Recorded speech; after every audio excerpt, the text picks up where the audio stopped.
Over 7.4 million evictions are about to happen right now. I would say about a million, but potentially 7.4 million evictions. That's how many people are behind on their rent right now that could be evicted. I have to say this is probably one of the biggest opportunities for wholesaling since 2008. I mean, what's your opinion on this? This is some big news we're breaking right now. So how long has this been in effect for? It's 16 or 18 months. 16 months. 16 months. Landlords haven't had money for 16 months. So the closest thing I can equate it to is back in 2005. For those of you in hurricane-prone areas, it's not uncommon to do a ban for 90 days.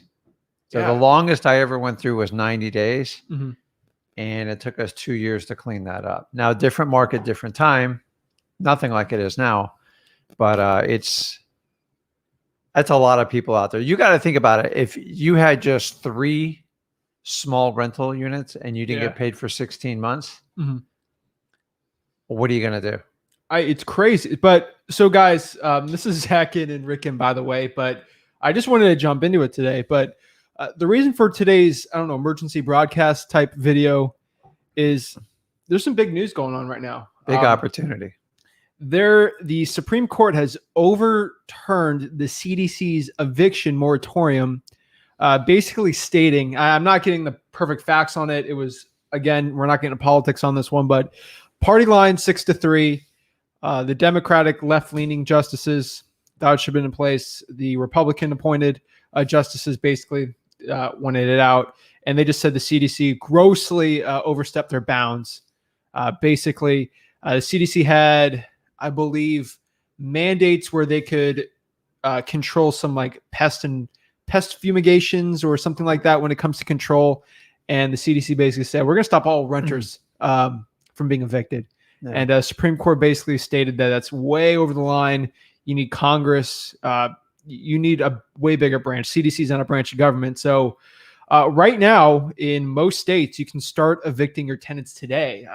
Some statistics I actually looked at today, kind of crazy, but we got to understand that some places right now today's Monday. This thing happened Thursday, Friday. Eviction starting today. Like the knocks on the door, the sheriff, magistrates coming in, taking people out. Other places, no. So just remember, guys, with this eviction moratorium, what's going on is some places had the moratorium on, but you couldn't even file. Like you weren't even allowed to file it. And then other places you could file it. Just the judge approved the eviction, but you just couldn't do the removal process. So some states are different than others. But as of today, landlords can start evicting tenants, or they're just starting the process today. So there's a lot to unravel today. But most important thing I want to talk with you is this is probably one of the biggest opportunities for wholesalers. And we want to talk about how you guys can reap the rewards and the profits and help people out. Yeah, exactly. So I think we can share the strategy we use in our local markets, which problem tenants, I'm not going to say they're my favorite, but they're some of the most profitable deals we do. So remember that deal last year, 80 grand from that landlord that just wanted out? Yeah, 7.4. Because like one of the biggest things I've heard doing this 19 years is if they could just sell the property with the bad tenant in place and not even confront their tenant, they'd be perfectly fine with it. Yeah. And that's usually where you're going to get your biggest discount. But there's a lot of things that have to be discussed and taken into consideration when you do that. So the longest experience that I've had is 3 months, which was a moratorium imposed by, at the time, that was Freddie and Fannie. And that was due to like a hurricane. So now 16 months. And we have probably the most hyper aggressive market I've experienced. Oh, yeah. Definitely you're doing it. So it's, I think if you first start think about the person that had a tenant in their 16 months. Say they're just now going through the 16 eviction. months is insane. So they have, in my opinion, they have one or two choices. It's good news and bad news because you guys agree 16 months, the values have skyrocketed. Oh my gosh. So if there's ever a perfect time for them to, whatever they lost in rents. So I'd say the average rent's probably what, $1,200-$1,500 throughout the nation. Depends where, but yeah. So they potentially lost $10,000 or $15,000 in minimum revenue, but I think what they would get back in selling the property. So they have to decide if they want to recoup it with that, or that property they rented for $800 or $900 is probably renting for $1,500 now, and take the cash flow. So landlords have a choice they're going to make here, and it always comes down to what the condition of the property's in. The wow factor is if the tenants have really bad deferred maintenance, which I think at least a third of these are going to have. I think they're going to lean towards liquidating these properties. And how is that going to affect inventory?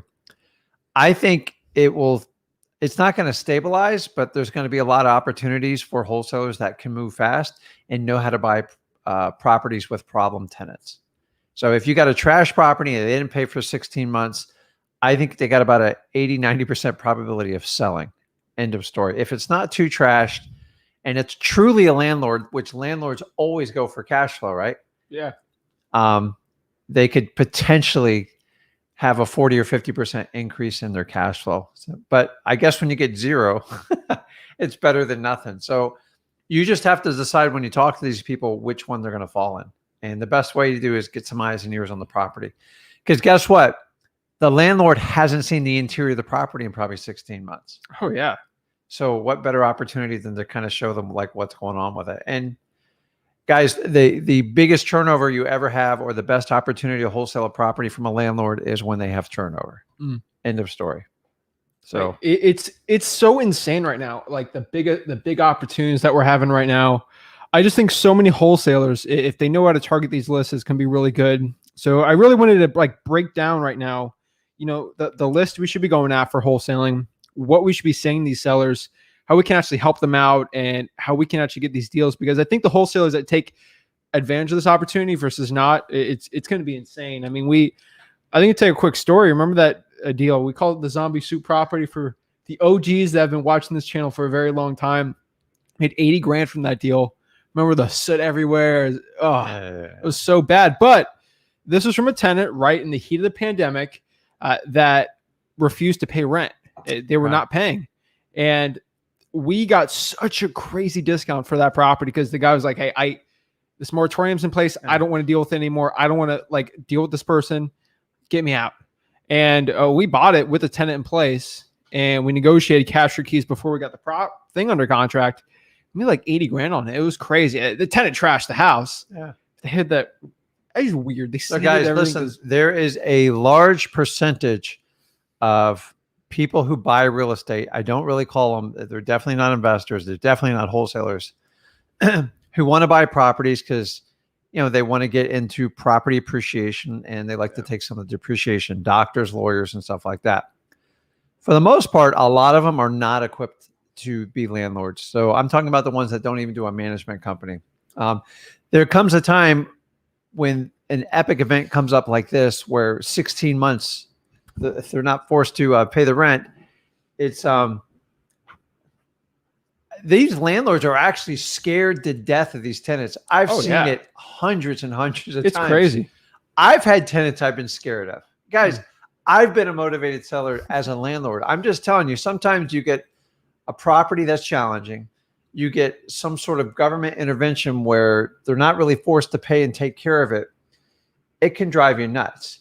And what happens is when you don't go see the property and the tenant's constantly telling you to take a hike, what's the landlord going to do? You're going to show up to the door and negotiate it. That's where someone like you, the wholesaler, can come in and really solve a problem. So why don't we talk about like, how do you price a property with a holdover tenant?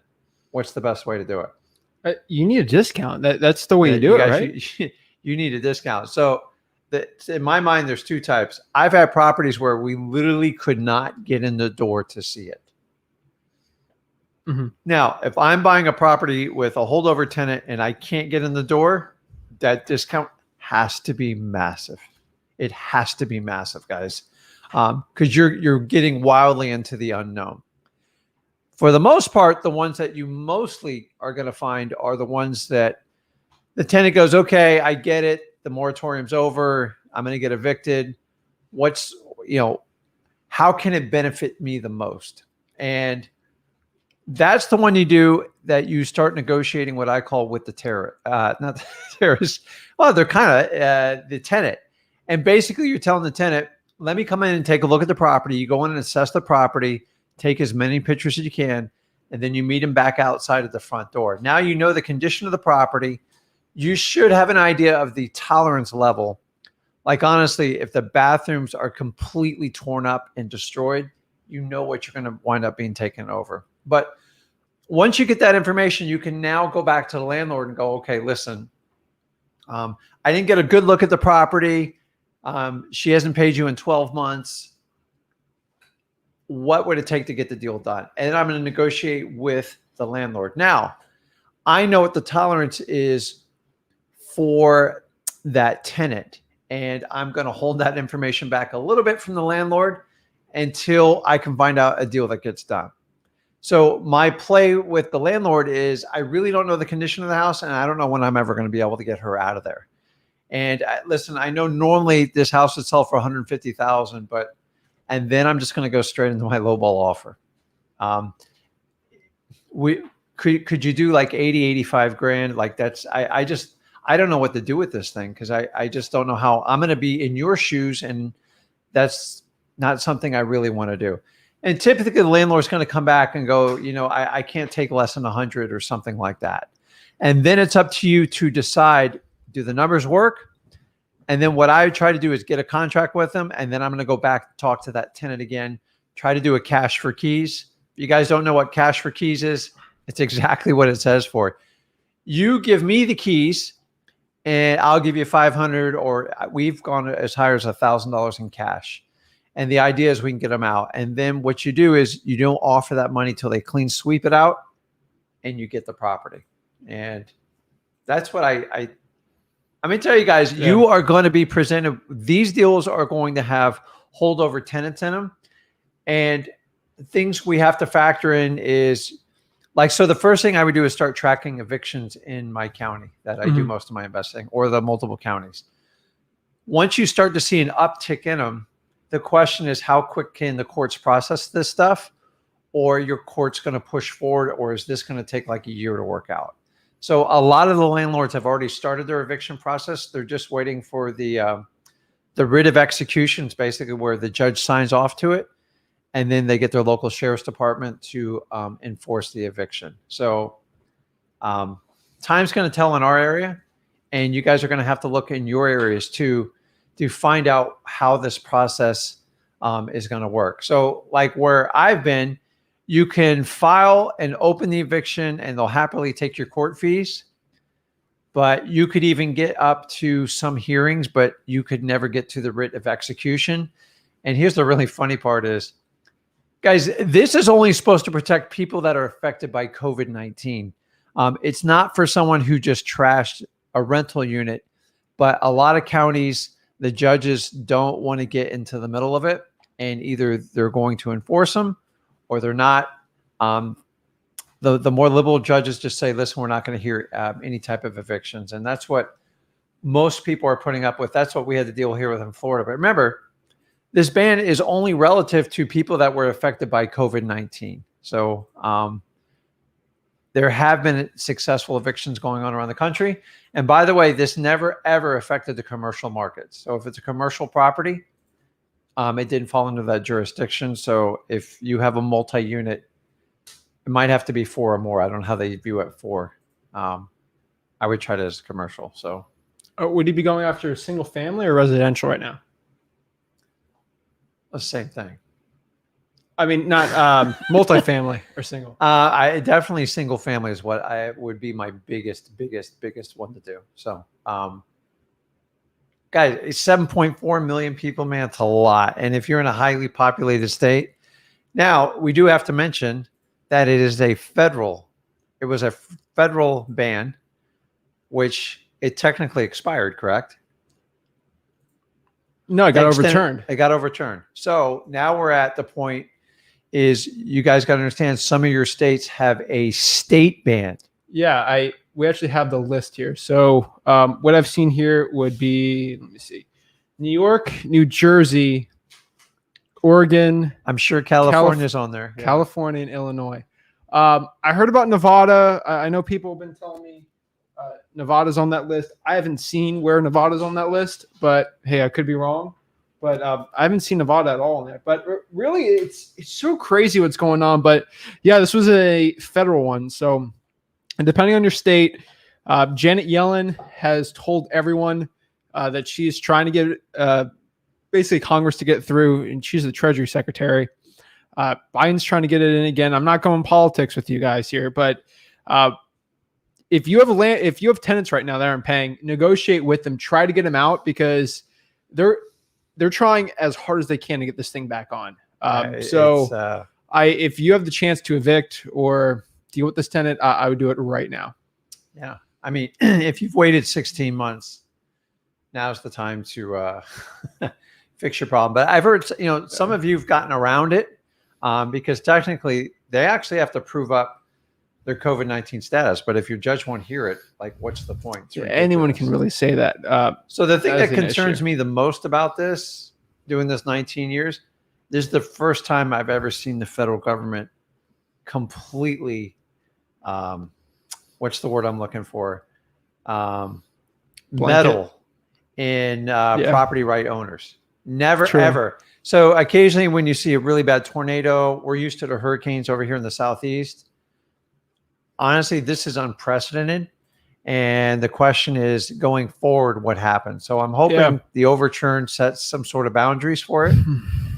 Because the thing is, if you don't pay your property taxes, the government has the right to basically auction your property off and sell it. Not the federal government. The local government can do whatever they want. Anything what they want, but they have a lot more jurisdiction. They kind of control, like the federal government can't tell the county's police what to do. It's more up to sometimes the city. So I know a lot of cities are even doing it. Like I know in Seattle, they're trying to stop it, which is not even part of the state. So it's interesting. There's such a big opportunity though. So what I really wanted to break down right now with you guys is the top lists, the top list to go after and really what you should be doing. So this is going to be some interesting stuff. How soon should they be doing this? Yesterday. Yeah. So speed kills, guys. The best time to market these lists was yesterday. So really what I wanted to break down was the best lists. So obviously a timeout before we get going. I know there's certain states out there that the state, I think it's the state and the federal government bans evictions during like the heart of winter too, right? I'm a Florida person, so you know that. I know they can't cut off utilities, but I know that. Yeah. Yeah. If you guys have any type of restrictions in some of your northern states with like snow, because I know February and March, like the gas companies can't shut off the gas and stuff. Like that. I'm just worried why would you kick somebody out in like freezing temperatures either? Just thinking out here. Yeah. I mean, that works, but it's August. It's hot. So get it going now, but you can talk to these landlords right now. So let's break down the top list. I think it's pretty important to break down. So the top list I've seen hands down right now, guys, if you don't have listrei.com, this is where a lot of the lists you're going to find. Pull it today. That's where I basically get all my info from is listrei.com. Let's break it down. So let's pull it up. Trying to show everyone the link here. So basically at listrei.com, that's kind of where we find everything for this. So absentee owner list, hands down, that's the top one. I would add high equity with that. What's your opinion? Would you go after all absentee owners or just absentee owners with high equity? Well, my marketing campaign blends it all. Our marketing campaign, sorry. But what I would definitely pull the absent. Like I'm not a big fan of just pulling absentee. Okay. But like for a cold calling or even like a text. Talking about mass marketing. Here. Like mass marketing. Yeah. This is the one time I go all in with it because I know we're going to do it. And the idea is you got to get to them as fast as we did it right when I'm not going to say it because I don't want the algorithm to be messed up, but the sickness, when the moratoriums are basically, that's the best way to say it, were basically done right when it started, we went right after absentee owner. We just, we crushed it. I hate saying that word, but we did amazing doing that. There was a lot of fear. It's a lot of fear. But we knew how to buy. And remember, guys, we do our local market. We know the numbers well. I know you guys know your numbers well. There'll be opportunity. Some say, well, this is finally going to affect the inventory. I don't think it's going to affect the inventory. It's going to increase the inventory, but here's the issue. Willing buyers for it. There's too many willing buyers, and it's going to be a temporary thing. It's going to be a little spike. So get it. Yeah, just go after it. But the thing is, there's going to be, again, like you've said, there's going to be two classes basically of these landlords. The mom and pops, and you got the institutional investors. I mean, I don't think the institutional investors are. They're not struggling. They're not the ones who are going after. They're the ones eating up these going up in equity. They're going after it. The issue is these mom and pop people that, they haven't gotten any money in 16 months. Going to be honest, don't want to be rude here, but most mom and pop landlords are terrible. Terrible landlords. They're way too nice. They're too nice. I'm one of them. It's the problem. That's why you're not managing rentals. Don't touch them, man. They're too nice. They give too much leeway, and they get their butt whooped when it comes to business, when it comes to owning rentals, and they just let a property just go into disarray, and then they don't have the money to pay. It's been 16 months. There's nothing they can do. They can't make the mortgage payment. As we've seen, I'm not getting political with anything, but basically Congress, or some people in Congress have basically said, here's rental assistance for the tenants. The tenants took the money. They don't have to pay. They kept the money because they got the rental assistance. The landlords are kind of stuck. They got the smallest cut of the action. And actually, a quote, I'm not going to say the representative. You guys can look it up if you want. This representative in Congress said, tenants, if you can't afford your mortgage, what you need to do is just get a loan.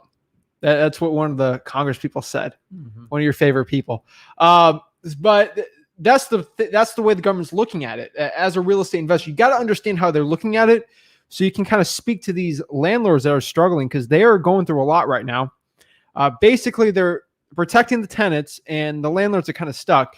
And yes, I mean, hey, if BlackRock or this big hedge fund is not like they're struggling, hey, that's great, right? Stick it to the big man. But a lot of mom and pop, like 70-year-old people that like, hey, my life savings in these 4 rental properties, they haven't been able to get rent for 16 months, and they got no other money coming in. And these people, they can't afford the mortgage anymore. It's probably 15 grand worth of damage. I mean, how much care would that person put in that rental property if they did not pay rent for 16 months? They wouldn't put any care into it. They can't afford the rents, the mortgage, and they can't afford the repairs. A quick cash sale seems like the easiest, best thing ever. I just think it's our job as real estate wholesalers to go out here and provide a cash offer and get a win-win. We make money, they make money, and it helps. But I think it's pretty important. So what I want to ask you here is, can you please educate everyone watching this? What's the process of someone brand new into wholesaling real estate to sort of understand? There's a lot of new wholesalers out here that are just used to, hey, I'm used to someone, they live in the house, they want to sell it, I buy it cash, that's it. What is the situation with tenants? Should someone, what's the process? How do you wholesale a house with a tenant in it, especially during these times? And like, how do you talk to a seller with it, especially when you're brand new? There's a lot of newbies out here. So, first and foremost, when you're dealing with a landlord that has a difficult tenant, it's your job to at least always get permission from the landlord and go over to the property. And you want to actually kill 2 birds with 1 stone. You want to look at the condition of the property, and you want to take the temperature of the renter, the tenant. And you want to assess, because the landlord is going to tell you, they're the worst thing in the world. And by the way, some landlords they're not great landlords. They don't take care of the property to begin with. They're lazy. And we get a lot of those too. But I'm going to go there and talk to them. And if they're hostile and they don't want to let you in and they're difficult, you with the landlord, understanding that one's going to be a little bit more challenging. I find most of the time, I think you can agree with this too, Zach, is when you go to the door, most tenants are pretty civil. Like they're not crazy. There's some, they're a little out there, but like they'll show you, but they will tell you everything that's wrong with the property. Then they're going to try to justify typically why they don't pay rent. But you don't want to scare a tenant. And you don't want to scare them. You've got to actually. What is scaring a tenant? I think we got to break that down too. You need to get out of here in 2 weeks because I'm buying it. I'm going to kick you out. What's going to happen if they do it? They're going to trash it. They're going to tear it up. So as you guys know, everything I say about wholesaling is you want to create a win-win. And on this one, you got to create a win-win-win. So you got to understand, if you've ever been broke in your life, which I have been, so I've been a renter when I was fairly young. I've been broke too when I was 17. Is A, you have to have a heart, and B, you have to have an understanding of what's going on with the tenant. And if they know that they're going to be getting out of the property, now they know the moratorium has been overturned, they know like the time's up, they might as well leave the property with a silver lining. Now, the one thing I will tell you guys, don't ever promise to renew a lease or keep them in the property. Like, end of story, don't do it. You don't want to quote anything. Now, I don't want to say, no, I don't guarantee I'm kicking him out, but I don't guarantee I'm keeping him in. I don't know. Let's see what condition you give me the house is, see what your cooperation level is, and we'll look at it. But don't, like, if you know flat out they are like a really bad tenant, you do not like commit, well, I'll see if I can keep you in here. Or what's this question you get from the landlord here? How do you answer this? Go ahead. Don't want to put you on the spot here, but hey, Rick, that's great, but I have about $20,000 in back rent owed to me. How do I get that? What's the situation? Well, you have to go. It's gonna be a common question. Yeah, so it's a tough one. You know, it's like, really, hey, go through the courts, or like. So it's a civil matter. It's not criminal. Part of the eviction, if you do the eviction correctly, you add the back rent and it also leaves an opening for damages on there, and you can file a judgment. But how would someone brand new kind of explain this? Really dumbed down to the landlord? Yes. We got a 19-year-old kid trying to explain this to a 7-year-old landlord. A lot of it depends on how the lease is written. Depends on the lawyer they hired. Okay, we got to explain this really quick too. I don't want to cut you off, but read the lease. Super important. Zach, what happens when they can't produce the lease? What's that indicate to you? A sloppy landlord, not a sloppy tenant, sloppy landlord. Remember we had the one recently where they gave me like 3 out of the 9 pages. I'm like, what am I going to do with this? So, number one, if they can't produce the lease, it just shows how bad the situation is. The lease is the only thing that keeps it really official business, in my opinion.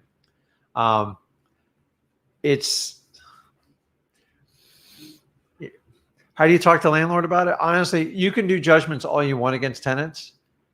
Your odds of collecting, in my opinion, are slim to none. Sometimes they got a good W-2 job, but I think the best way I think we should train our acquisitions people to really explain, which we kind of do already, is like, hey, it's a civil matter. Even if you evict them, it's into that process. It's not going to affect the sale. Yeah. You can offer to help them out with it. When you do an eviction correctly, it doesn't really cost you a whole lot more money to do it, but you have to have the paperwork. And you got to work with a lawyer. And by the way, if you own a property, if the landlord owns the property under anyone other than himself, meaning an LLC or corporation, he has to employ a lawyer to do the eviction. Yeah, every state's different, guys. We're not lawyers, financial advisors, CPAs here, but it's a crazy situation. But I think there's so much money to be made here. But I think it's pretty important we do that. You get the lease, you talk to the tenant. Sometimes, let's talk about this. How do I deal with a tenant situation where the landlord is out of state? They have a property here. It's common. What's this? How do you go about that? Because then you can't meet someone. You're randomly just going to see a tenant. Like, what's the situation with that? Well, you try to strike an agreement with the landlord and say, listen, I'll just go by and take a quick look at the house. I'll be super sensitive to the renters. They're going to tell you what, terrible people they are. Yeah. And once again, you're going to... Well, do you go in there as the buyer, the inspector? So this is the big controversy. People like to come in. I know everyone thinks it's really cute to lie. Say, I'm the insurance agent. What's the other one? I'm the contractor. I'm the partner. I find if you're just brutally honest with people, it's just easier because you don't have to keep track of the lies. So usually I'm going to go in I'm looking at it. I'm looking to help Chris out with this property. He want to send me, I just kind of take a look at it and go from there. If you start saying you're an insurance company, or maybe I heard one, you're a real estate agent. If you're not, you're going to have a difficult time. Now, you guys are real estate agents. You can get away with that all day long and stick out your card. Me and Zach can't get away with that. So I most you can handle any tenant. It's easy to work around and talk to them. Keep in mind, they don't want a stranger in their house. Like I wouldn't want a stranger coming in, especially if I had kids walking in my house. So you don't have to go in the house. If they open the door, you can kind of take a look in. The biggest thing I look for, Zach, is like a big dog. Yeah. A big dog, man. I know where that one's going. But these people have lives too, and there's always two sides of the story. And so if they're out of state, I'm going to ask for permission to go out to the property, try to talk to the tenants. And then once I get all the information, the condition, I'm going to try to put it together virtually. I agree. Like that's how you're supposed to do it. But it's so crazy. So we're getting a lot of questions. Let's kind of answer some questions, Easton people. So we get a lot of questions too, is like, can I sell the property with the bad tenant in it? You can, but you're going to take a discount for it. You have to understand that. Yeah. People are like, oh, we got a great discount. Well, you got to buy with the problem tenant. The odds of getting your buyer in there with a difficult unpaying tenant is going to be painful. It's crazy. So I'm getting this question a lot. We actually have to break this down. I still have my notes here. Where is it? Let's see. What other lists aside from absentee owner with high equity? We got to break this down because I got some ninja lists. Pretty interesting ones that we've done in the past that have been really good. So absentee owner, obviously, I like high equity in there. Really, the years they've owned it doesn't really matter. I mean, 16 months, I guess, right? But now I like to target landlords that own 5 or less properties. Yeah. Just, the guy who owns like 5 or more is usually a professional. They don't care. Like you just, my favorite is somebody who owns like 2 properties and they go through something like this. They'll drive you nuts. And keep in mind, guys, I used to own 30 properties and me and my wife managed them myself. It's painful, man. I can't tell you how many times I turned into a motivated seller. You just get that house, you get that tenant and you go, man, I can't deal with these people anymore. Either they're trashing it the whole time or you're constantly doing a 3-day notice.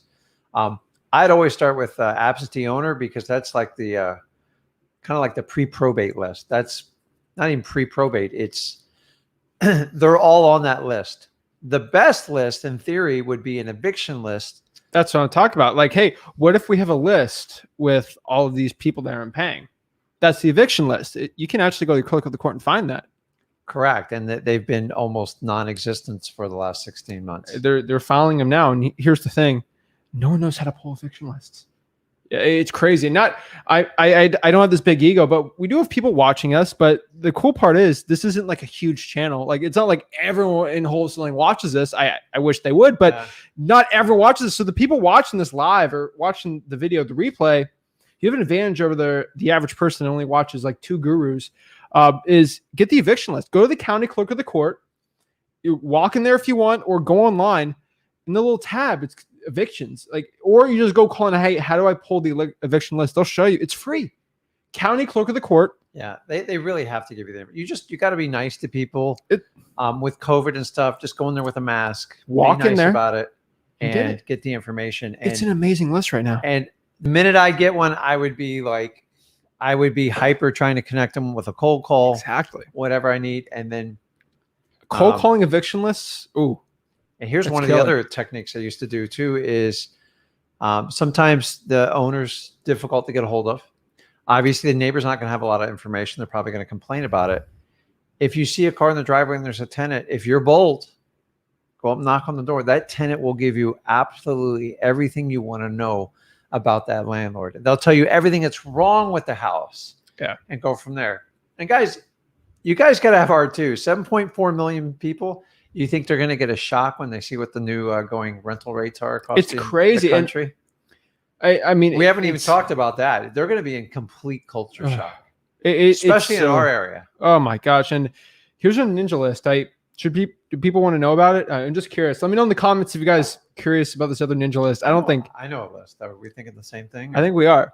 Just hold on for a second. Let me see if anyone wants to see it. There's other ones to do, but the evictions. But if you're pulling the eviction list, it's usually by county.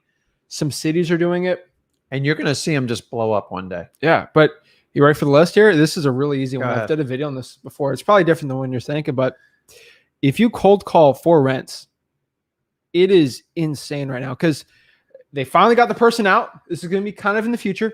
Finally got the person out.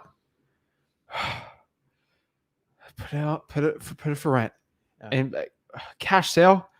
Oh, okay. They think for a second, like, hey, do I really want to put another renter? This thing's vacant. Like, it's good to go.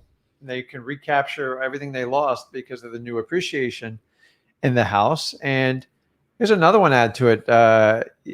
Pay attention when you're driving for dollars and you see stacks of furniture and debris out by the road. Yeah.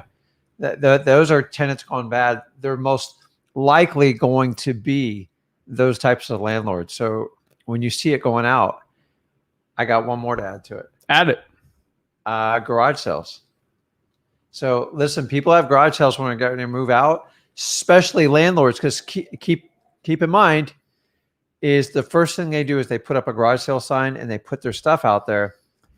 Remember, when you go there, you're not talking to the seller. Yeah. But you are the direct line and say, hey, you know anything about this house? They're going to go on how terrible the landlord is, and they'll get any information and go, listen, if you can help me connect with the landlord, I can see what I can do to help you out.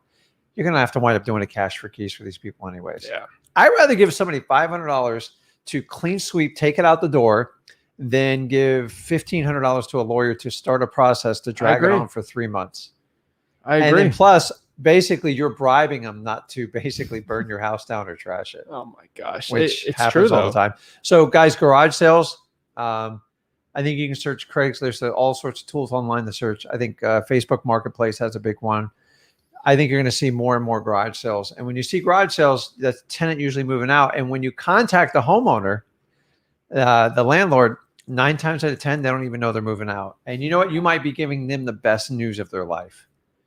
So, and then when you know the condition of the property and everything like that, boom, like you're so far ahead of the game. It's so great. But garage sale, how do you go about the garage sale though? What's the garage sale? Well, you just kind of look around and you can quickly figure out the person in charge or ask for the person in charge. And guys, a garage sale, this is real estate 101. Always ask about the real estate.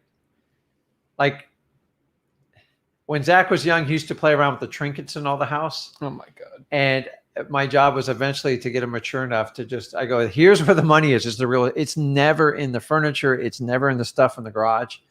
It's always going to be in the real estate. So just ask, who cares, right? We're getting a good question here. Let's go get some questions. Okay. But should we go after commercial evictions?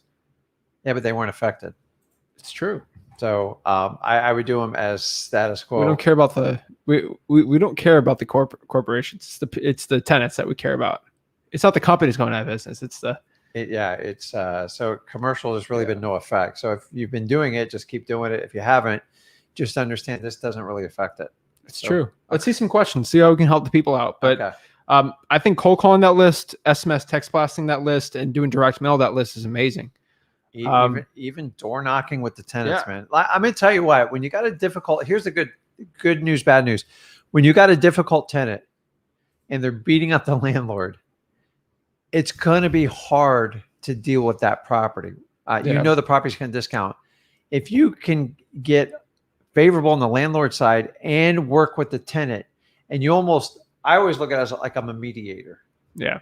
Now I'm going to be loyal to the tenant, but honestly, if I got to pull $500 and do the cash for keys to get this guy out, it's worth it. There'll be conditions though. Obviously. Okay. I've got to bring my crew in. I got to bring in some of my partners. Those are going to be my buyers. Mm-hmm. And then upon the sale of the property, you have to be moved out. It has to be clean swept. And I'll have $500 cash for you waiting at the closing.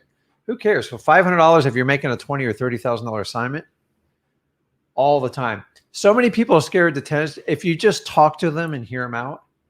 Now, when the tenant goes, hey, I need $50,000 to walk, it's, you got your work cut out for them. But I find 90% of most tenants, I'm not talking about squatters, guys. That's a whole different level of people. Squatters there's none of this stuff works. It's a whole different.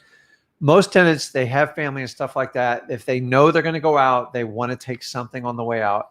And you know what? They do want dignity. Nobody wants to be kicked out on the street overnight. I agree. So, of all the evictions I've done, I've only had to involve the sheriff twice. Really? Wow. Yeah. And it was more of like a squatter situation type of deal. Nobody wants to do that. And honestly, by the time the writ of execution is posted on the door, the sheriff's calling it, they're usually gone in 24, 48 hours anyway. It's true. So, 7.4 million, man. That's a lot of units. That's 7.4 million units in the United States. 7 million doors. How many are in your backyard? That's the question. It's you can pull the list right now. I just evictions. That's it. So what you do right now is going to make the difference for this last quarter in the year. Mm-hmm. And if you guys are just getting started out in wholesaling, it is a great opportunity. You just got to figure out, all you have to do is solve a problem. That's it. And you got to kind of represent yourself, the seller, and the tenant, and you got to win, win, win. If one of those parties gets screwed, it's going to be an ugly transaction, and you're going to need a lawyer. Terrible. So I make sure everybody wins. I agree. And a lot of times the landlords, they don't even know what the value of the property is anymore. They don't know the condition of it. We've had historic appreciation rates to the point, like I'm even in shock when I look at the value of a property.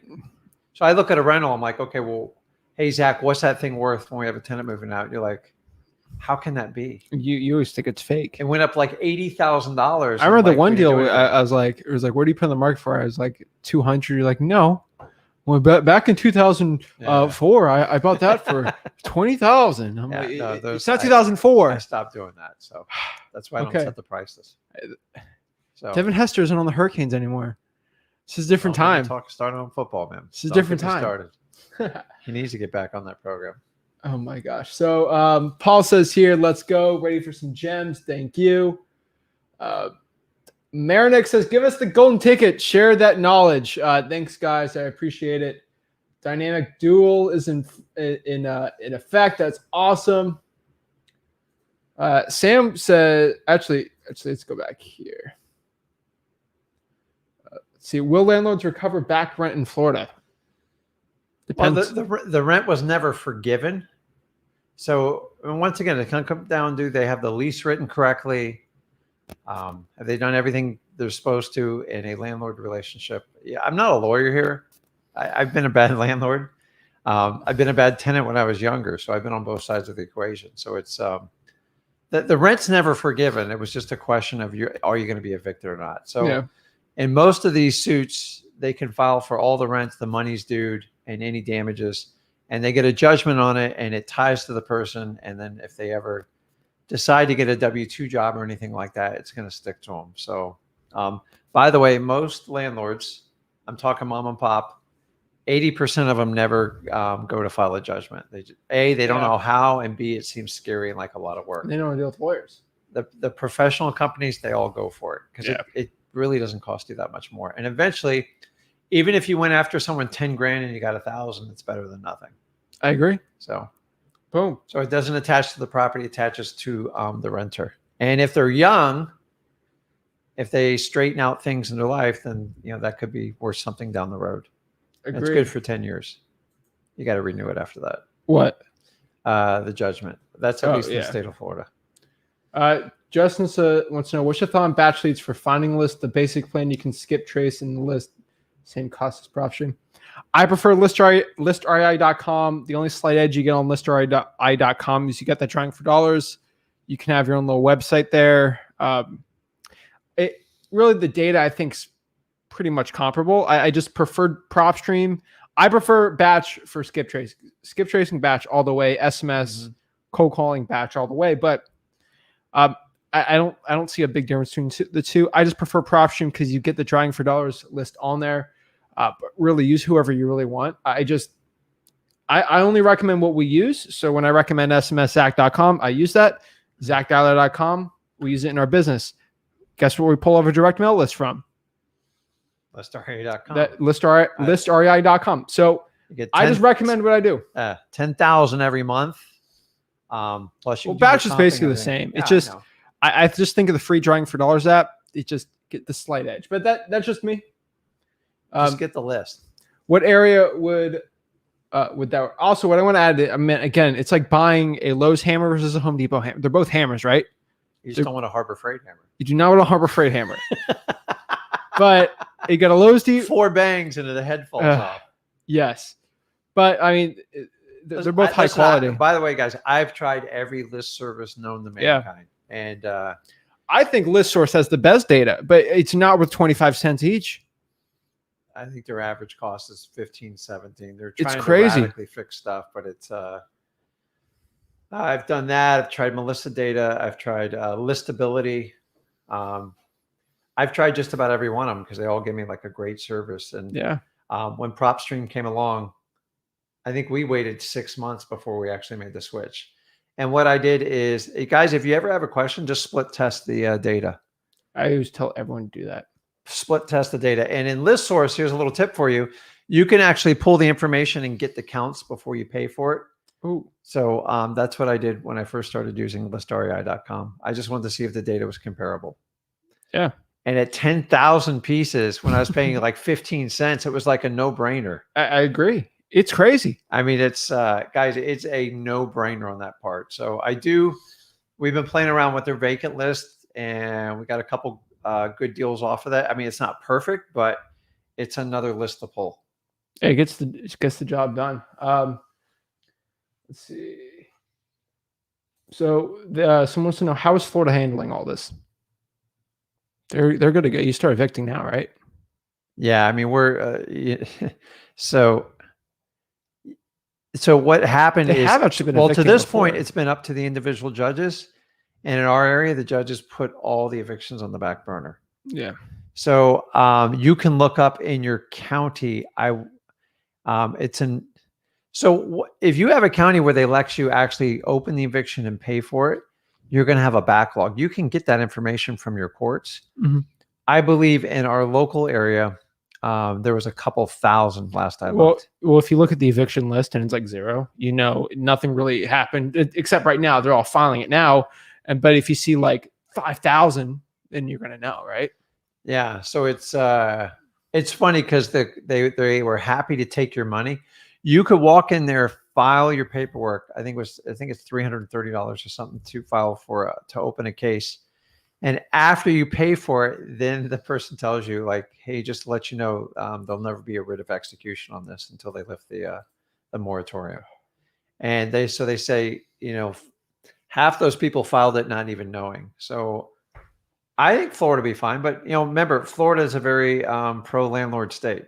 Yeah. It's very, if you do it right, a 3-day notice, and then they have 20 days to respond. That's it. So like we can get somebody out within 30 days if you time it just right. It's true. So some of your other states like California, New York, I know it's a much, much longer process. Now, here's the good news with that. In my opinion, it gives you more motivation to work with a landlord that needs help, because he goes, man, it's going to take me another 6 months or a year to fix this thing. Yeah. And remember, here's the one thing you guys got to understand. Landlords making no money off of it, no cash flow, and they're completely liable for anything stupid that tenant does in there.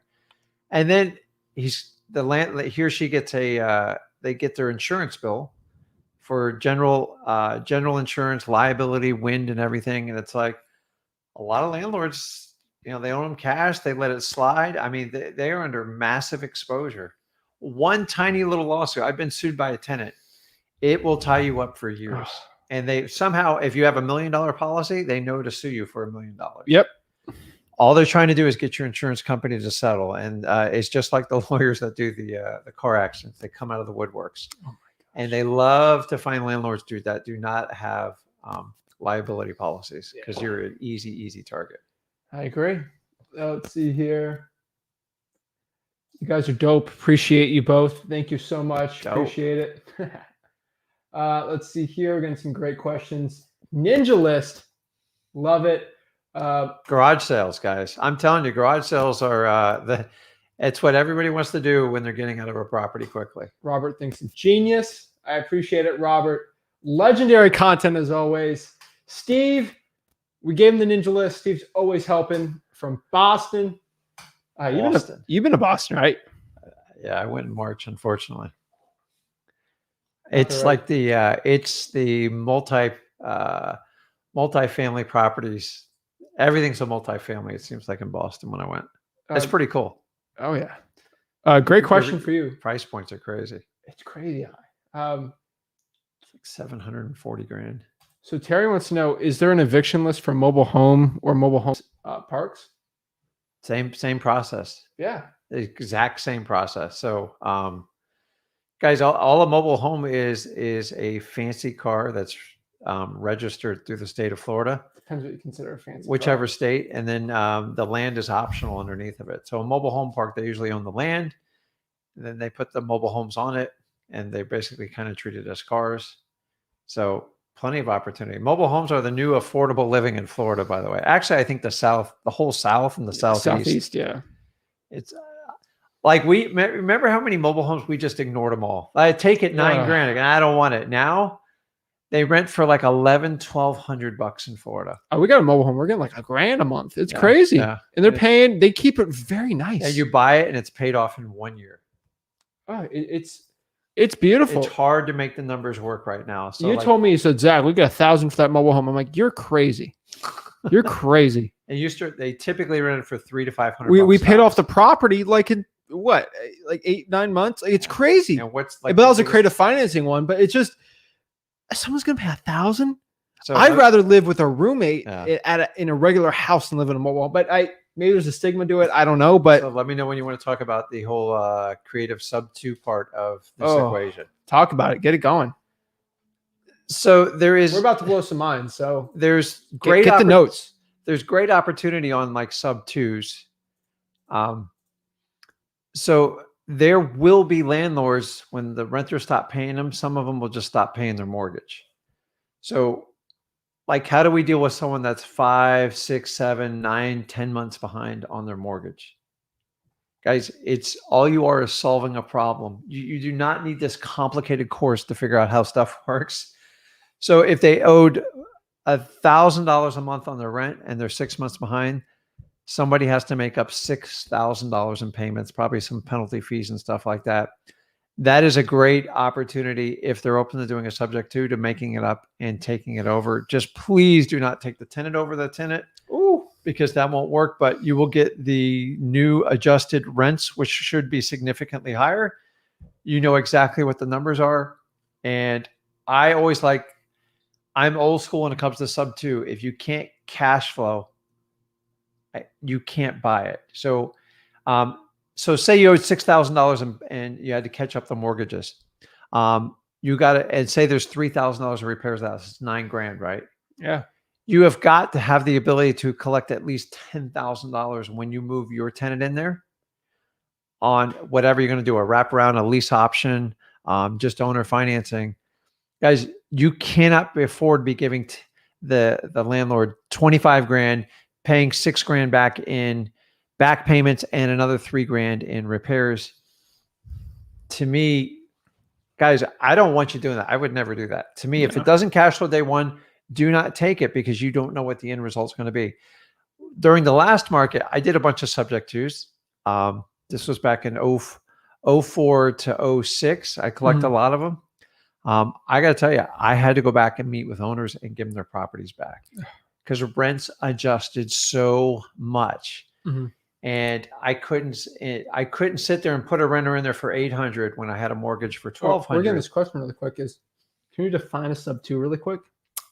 Okay, a sub 2 is just short for the word subject to. So on any real estate contract, they actually have the ability built in. I think probably 100% of them is you can just take over the balance of the mortgage.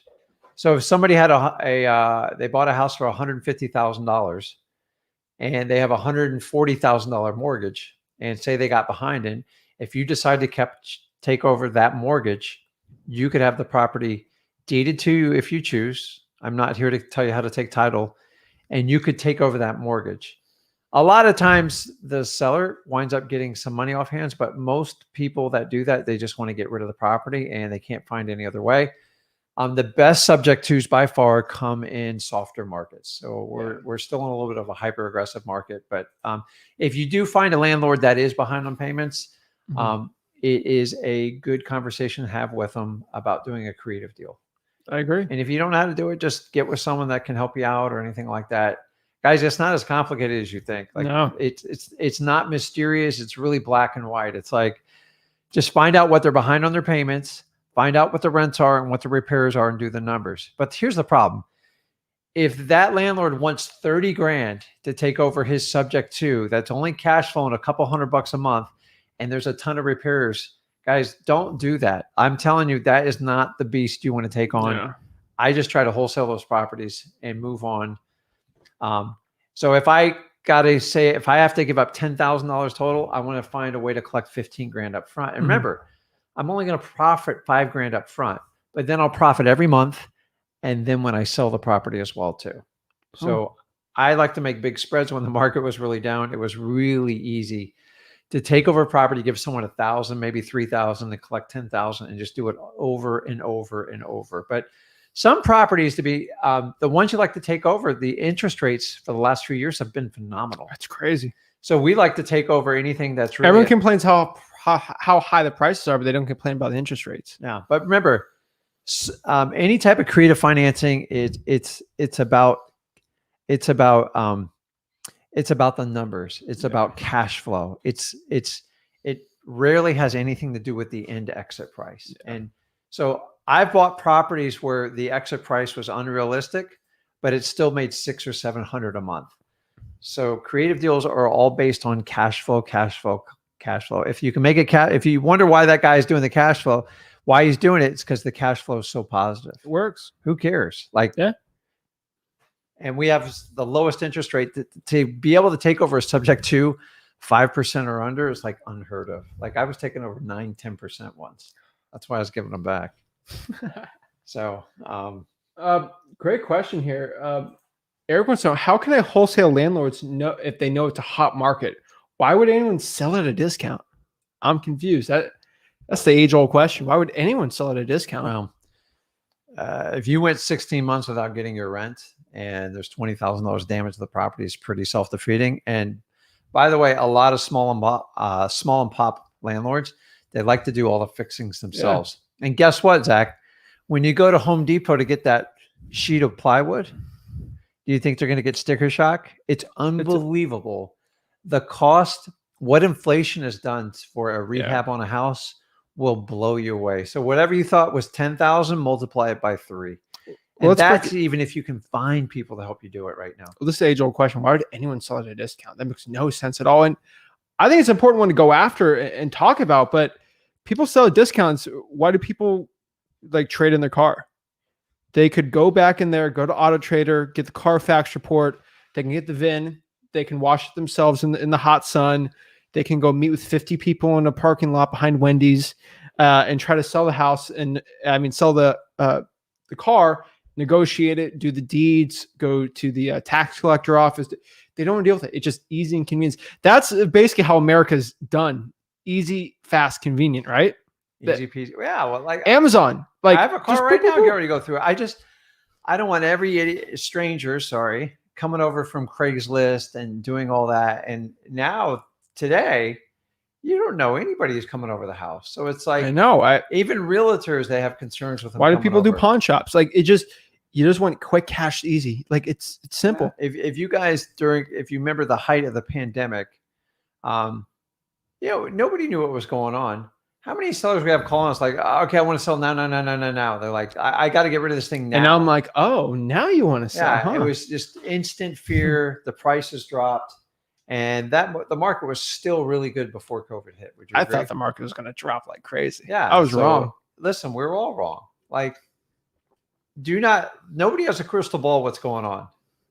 There's one person who's upstairs. That's it. Other than that, we're all guessing. So the best way to do is stay in the market, be active, and know when the change is coming. Guys, we're going to have some really wild changes coming up here, like sooner or later. It's not going to happen overnight, but when it happens, it's going to happen. Oh, no, I know when the market's going to crash. You do? Yeah, August 32nd. 32nd. Yeah, August 32nd. Like, I got no knows. But if you guys notice lately, I'm seeing like news going, okay, has the market peaked? They're starting to already. Or the YouTubers out there. Because let me tell you what, when it drops, you will hear nothing but 3 years about like the market. You guys caused this. You guys are greedy investors. It's so funny.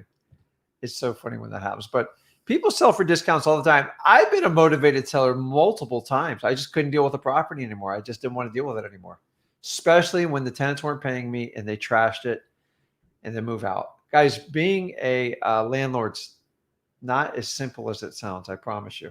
I know. It's crazy. Even CarSnob says there's companies now that'll sell your car for quicker. It's not as fast as trading, but you get a lot more for your car. You can do that, but You could do. You There's the could point. theoretically do the same thing with your home, right? why you can do it. Yeah. Oh, sell Have it you seen the yourself. contracts though? Sell it to yourself. Yeah. Why do you even have a VA? Do it yourself. Like, why? Cold call 50 hours and then work another 50 hours and then work another 50. Why? Right? Yeah. Or why even go on vacation when you have your own house? Guys, 330 million people in this country. There's plenty of opportunities. 7.4 are going to need some sort of help. Just if you get on these lists early and get active with it, because we haven't been able to chase the eviction pipeline in a year and a half. That's it. I mean, there's such a big opportunity. I'm so excited to help you guys out there. But when it comes to the last part I want to talk about is really just cold calling the sellers. I think it's a pretty easy script. Hey, you're the owner. Are you looking to sell? Like, if they want to sell, then we go in the 4 pillars: motivation, condition, timeline, price, and then you just meet them at the property. Or, you do it virtually, but like, that's it. Like, we can go on and on. I can go for another 5 hours here talking about, but I gave you a list: absentee owners, evictions, for rents. Go after these people.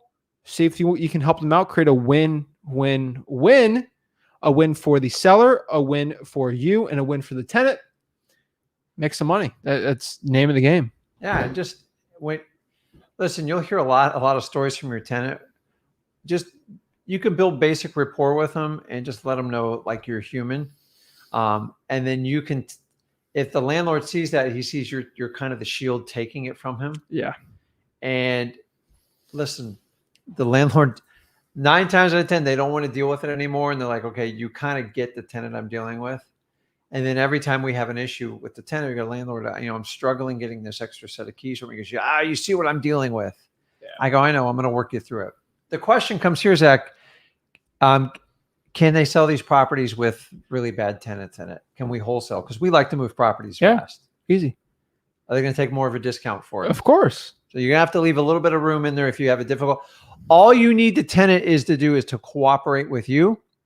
And then when you talk with your seller, just understanding you're getting a discount, you have to finish the eviction or start the eviction, and you're going to have to honor the agreement up to this point. If not, the deal is yours. You got to work with me, and you got to make sure the only way they can ever talk to that tenant or that property or even the seller, which we never let them, is they have to go through you. That's it. Right? Boom. So that comes down to your assignment agreements, and our assignment agreement's written right in there. If they go with anyone outside of you, they give up their deposit, and there will be pain involved. So that's just it. let them know going into it. So it doesn't mean you have to close on these properties, take on the bad tenants. I don't want you to do it. If you can clear the problem, you will make significantly more money. I agree. But honestly, if you can get 3 or 4 of them under contract, you just got to buy time from that tenant. And most of all, you have to buy cooperation from them. Yeah. And you have to convince them not to tear the property up any further. All right. That's it. So I appreciate you guys watching. We're going to be helping you as much as possible throughout the craziness that's going to happen. We go live all the time.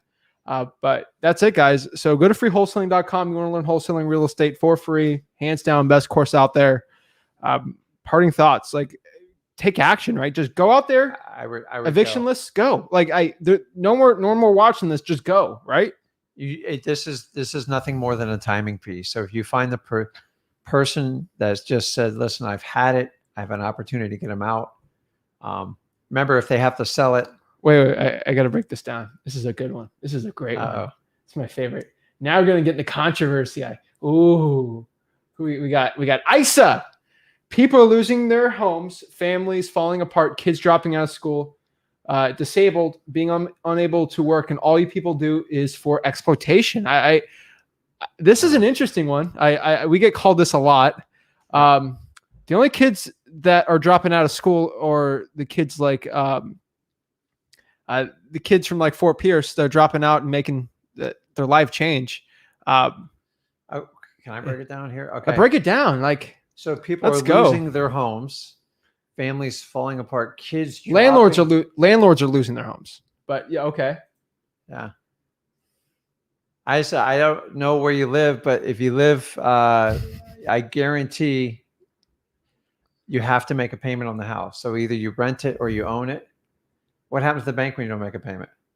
You eventually lose it. So Actually, I say it's the complete opposite. Us entrepreneurs and real estate investors, especially wholesalers, we provide opportunities for housing.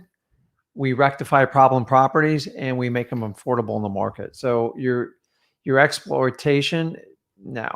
There's what am I exploiting? Our rentals are so efficiently run that I don't have to charge an arm and a leg. Yeah. Like we actually keep rentals slightly below market value because it actually makes us the most money. Yeah. We provide housing very cheap. The thing about wholesaling, you're exploiting it. I tell everyone, I'll tell the landlord too, hey, if you want the most money, go with a realtor. I always say it. Yeah. Always. And no, I got to get rid of this thing cash. I want a cash sale. Okay, well, there's this option. I give them the option. Yeah. I'm only doing people who just want to sell it quick. Like, you can go attack me all you want, but like, I'm trying to help. Hey, guess what happens to that house if someone doesn't get paid? Who takes the house over? It gets foreclosed on. Yeah, the government takes it over. And then the seller, guess guess what the seller gets? They net less money. they get? Yeah. And guess what the renter gets? Nothing. Nothing. They get kicked out on their butt. So I'm talking about creating a win-win situation. You think it's just, oh, you guys are just so greedy and taking over. Listen, I believe wholesalers and real estate investors, particularly landlords, provide an amazing service across the country. Without them, we would be so short on housing. It would be an epidemic. I get attacked all the time on this. I just think Exploitation. It's called resources, and we're trying to help people out. So that's why I say win-win situation. That's it. And that's why we sit down and talk to renters. But honestly, if you haven't paid your rent in 16 months, I got to tell you, there's more about having your word as a man we're not or talking a woman. about people like on hey, I agree to disability or pay anything rent. like that. I agree to pay the rent. Okay, well, I will provide you this housing if you agree to pay every month. I'm gonna stop paying for 16 months. Zach, do you have to pay every month? I got to pay rent every month. It sucks. I pay every not month. fun. And you know what? Everybody probably watching this thing watch every month. Yeah. We all had a bad month here and there. Yeah, but 16 months. If that's the case, then we need to help you get downsized or figure it out or relocate and find a job to help you out. So I think it's actually a win-win. But Isa, thank you so much. I recommend that you start your own YouTube channel, do a video every day, and I'd like to hear your opinions. Yeah. Thank you so much.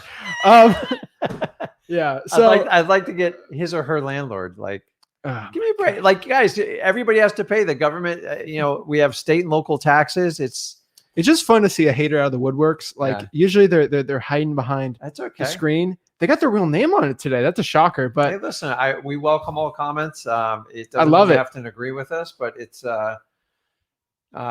did you see the average going rate, even working in a restaurant like bar back helps, approaching $20 an hour? It's crazy. It's 21 in my area. So like anybody I think that's willing and able to work, I think they can work and they could like cover the rent. But I'm not here to solve all the socioeconomic problems here.